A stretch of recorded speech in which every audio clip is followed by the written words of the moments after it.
already past that? Sobriety is not easy, Charlie. It's been a difficult So you're at risk from falling off at any time? Yes, that can happen. I have to be honest with you. As long as I'm powerless over alcohol,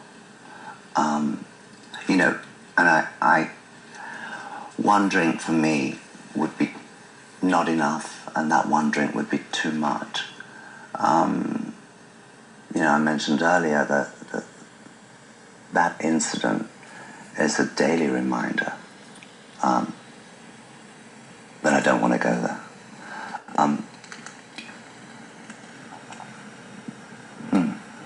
Do you worry about this as well? I mean, you had, according to people I talked to, you really had a wonderful understanding of women. You knew how to... Yeah, but you understood in a way that people wanted and imagined that you understood what made them remarkably... you had a real sense of connection to the world around you so that you could bring that in terms of how you design clothes. But it was of a time and a day. Well, you have to be equally relevant to the times that you work in today than you were. And can you be that? And do you ask that question?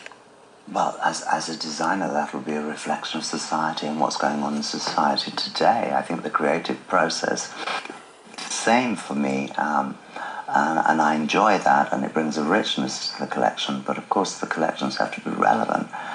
I mean, I think, you know, I dare women to dream.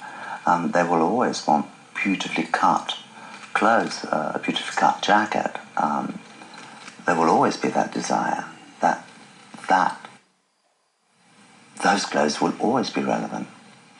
What separates the good from the great designers?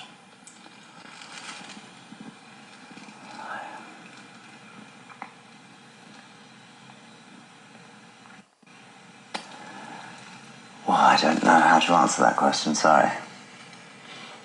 I bet you do. I mean, you understand what fashion is at its best and how to make it. Well, and that's different. I was very... I mean, I was a couturier, which is a dressmaker in its highest form. I was a couturier at the House of Dior.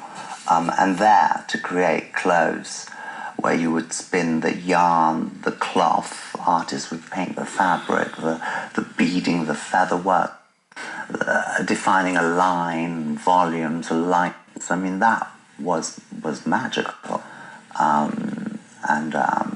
Which part were you best at?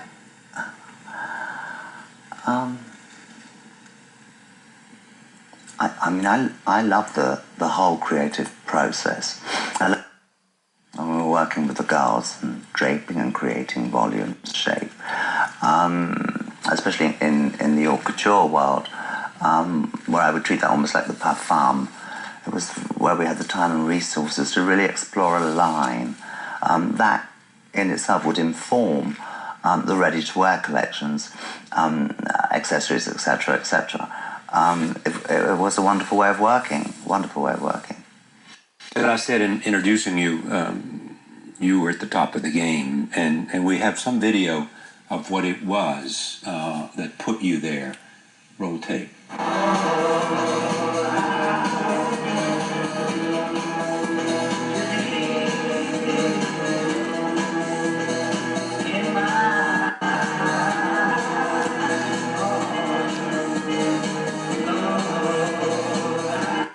You see that Nazi? There was a Nazi there. 419. 419.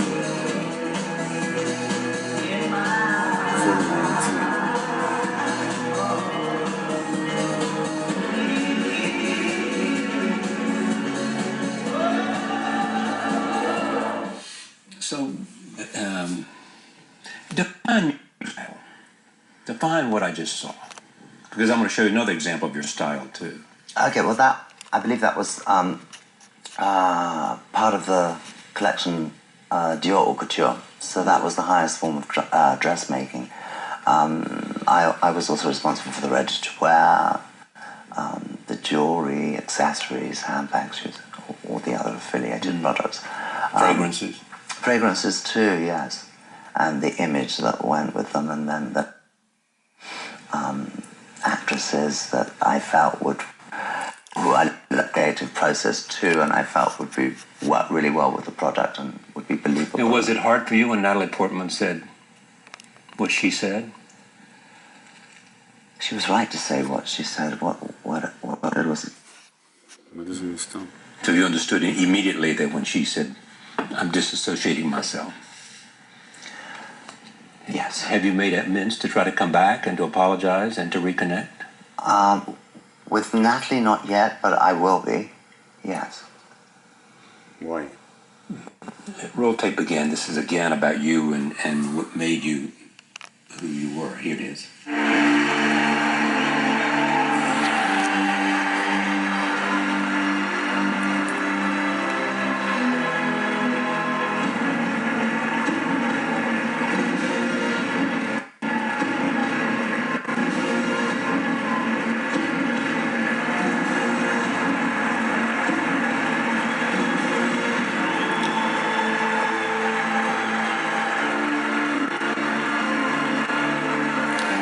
Very extravagant.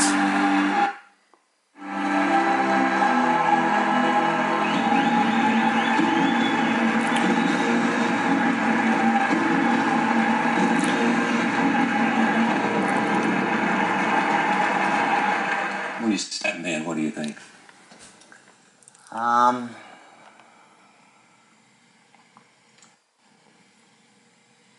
mean, there's a certain joy. I can see joy, but I can also feel the trouble. The trouble there. Yeah. What do you mean?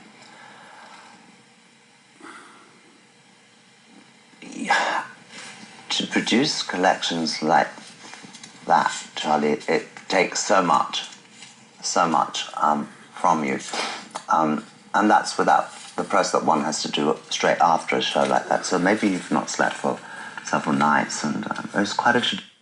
The ateliers will work all night for you on haute couture, and they will fit all through the night. The cars are arriving. It's an enormous pressure, and then there are all the interviews. There'll be 25 film crews outside, after which then you have to... and I just kept going. Just kept going. Yeah.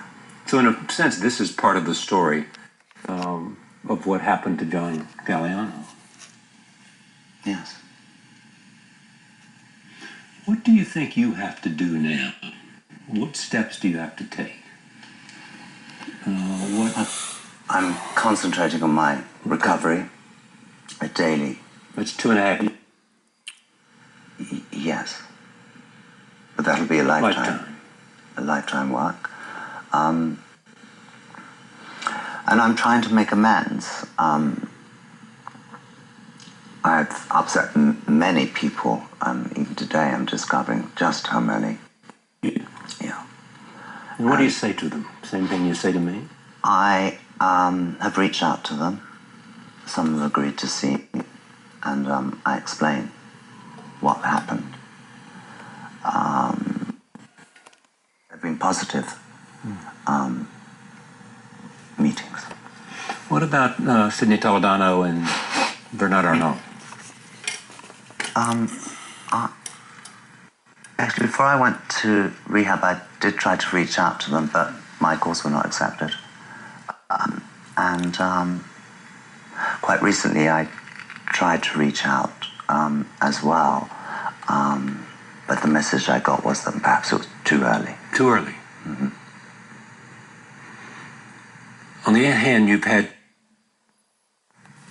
Oscar de la Renta and Anna Wintour. Yes. What has Anna Wintour meant?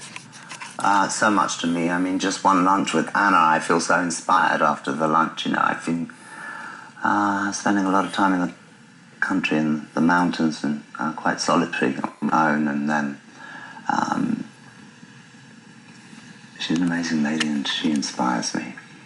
Who else has been? Jonathan Newhouse has been a friend. Jonathan has been like a brother I never had, really. He's been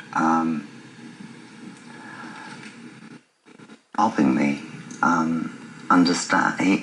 I mean, when I first got the call from, well, I told you he was quite tough, but there was a sensitivity there. Tough meaning what? What did he say? He was not there to see how he was. John, you really messed up. You've let down a lot of people. Yeah. I'm really You disappointed. betrayed us almost, right? Yeah. We trusted you and you betrayed us. Yeah. But we're not going to give up on you.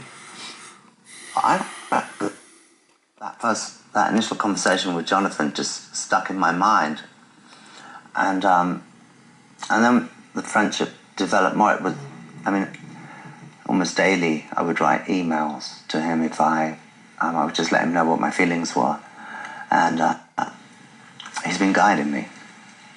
He's a great man. How is he helping? One of my wise men. Yes, you need a wise man. And wise women too, and you got both, it seems like. People don't take your phone calls anymore, like they did. It was a very big cleansing. Yes. Cleansing. I call it cleansing now. Meaning that you found out who your friends are, or meaning what? Exactly that, Charlie, yeah. Exactly that. And then there are people that I hadn't seen for maybe 20 years that, John, we're here if you need us, you can rely on us. So that too was quite an incredible feeling. How do you make sure that your analysis of why, how do you make sure that you're not fooling yourself, that your analysis of why, and that your commitment to never let this kind of thing happen again, where you are addicted to the point of extraordinary bad behavior, doesn't happen again? How do you make sure that you are on the right track? How do you make sure that your answers are the right answers? I never want to be in that place again, Charlie. That's you've read about hell. That was hell for me.